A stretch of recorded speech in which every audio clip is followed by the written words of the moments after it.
நீ நான் காதல் சீரியல்ல அபி ஃபேமிலி, முரளி கிருஷ்ணன், ராகவ் இவங்க எல்லாம் வச்சு கோயில்ல ஷூட்டிங் போயிட்டு இருக்கு. இவங்க போட்டிருக்கிற காஸ்டியூம்ஸ் பார்க்கும்போது ஃபங்க்ஷன் மாதிரி தான் இருக்கு.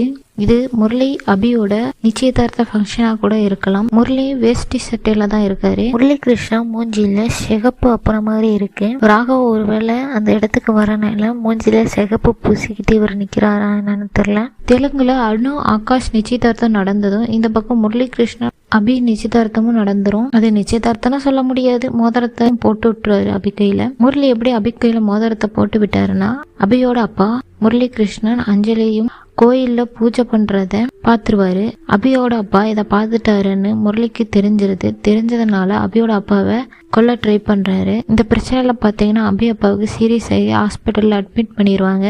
அவர் மயக்கத்துல இருப்பாரு. அப்போ முரளி கிருஷ்ணா அபியோட கையில கட்டாயப்படுத்தி மோதிரத்தை போட்டுருவாரு. இந்த ஆக்சிடென்ட்டுக்கு அப்புறம் அபியோட அப்பாவால நடக்க முடியாது, பேசவும் முடியாது. ஆனா தமிழ்ல வேற மாதிரி தான் கொண்டு வராங்க போல. நீ நான் காதல் இப்போ புதுசா வந்த ப்ரோமோல ஆகாஷ் அனு கழுத்துல தாலியை கட்டிட்டாரு. இது பாத்தீங்கன்னா எப்படியும் வீட்டுக்கு தெரியாது.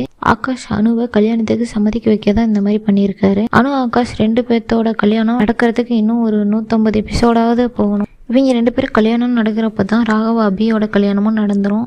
ராகவ அபி கல்யாணம் ஒரு எதிர்பார்க்காத ஒரு ட்விஸ்டோட தான் இருக்கும்.